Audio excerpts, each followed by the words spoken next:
কার্তিক মাসের অমাবস্যা। চারদিকে শুধু বাজির শব্দ, ধোঁয়ার গন্ধ আর কালী মন্দিরের ঘণ্টাধ্বনি। পশ্চিম মেদিনীপুরের এক ছোট্ট গ্রামের নাম শ্যামনগর।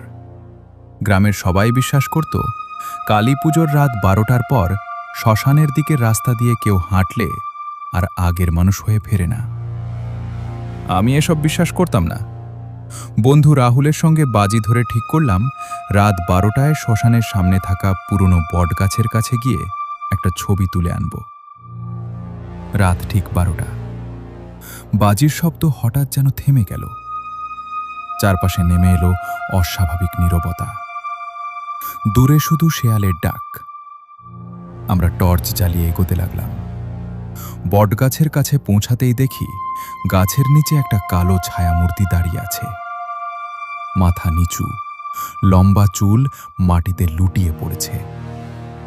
রাহুল ফিসফিস করে বলল, ওটা মানুষ? আমি সাহস করে ডাকলাম, কে ওখানে? কোনো উত্তর নেই।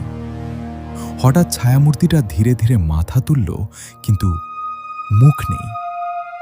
যেখানে মুখ থাকার কথা সেখানে শুধু কালো অন্ধকার।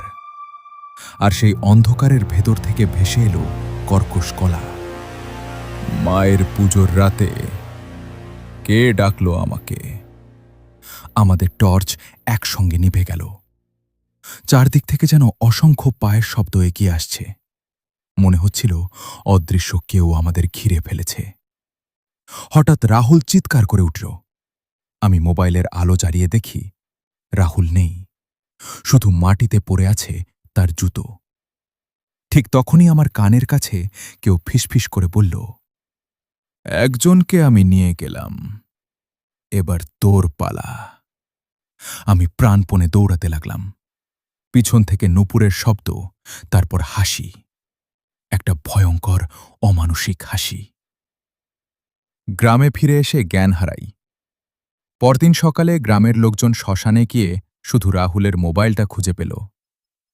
মোবাইলের শেষ ছবিতে দেখা গেল আমি একা দাঁড়িয়ে আছি, আর আমার ঠিক পিছনে দাঁড়িয়ে আছে সেই মুখহীন কালো ছায়ামূর্তি। আজও প্রতি কালীপুজোর রাতে ঠিক রাত 12টায় আমার ফোনে একটি অচেনা নম্বর থেকে ভিডিও কল আসে।